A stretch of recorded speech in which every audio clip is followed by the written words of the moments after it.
Matapos ihayag ni dating Vice President Leni Robredo na hindi siya tatakbo sa mas mataas na posisyon sa 2028 elections.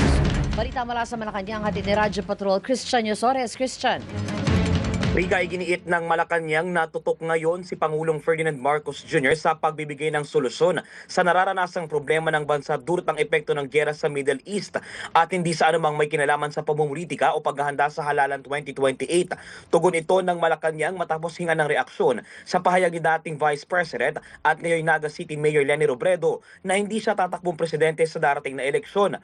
Ayon kay Palace Press Officer at Communications Undersecretary Claire Castro, walang ibang nais gawin ngayon ng presidente kundi matiyak ang tuloy-tuloy at sapat na supply ng produktong petrolyo sa bansa dahil sa hindi stable na sitwasyon sa gitnang silangan. Gayon din ang pagsisiguro na mabibigyan ng ayuda ang lahat ng nangangailangang sektor at komunidad na apektado ng krisis sa Middle East. Dumistansya rin ang Malacanang kung may napipisil na ba ang Pangulo na i-endorso bilang kandidato ng administrasyon para sa halalan 2028. Magugulit ang nagkita sina Marcos at Robredo noong Pebrero para sa paglulunsad ng isang flood control project sa Naga City. Yan ang balitang kumpirmado, sigurado. Ito ang Radyo Patrol, Christian Yosores, DZMM. Maraming salamat, Christian Yosores.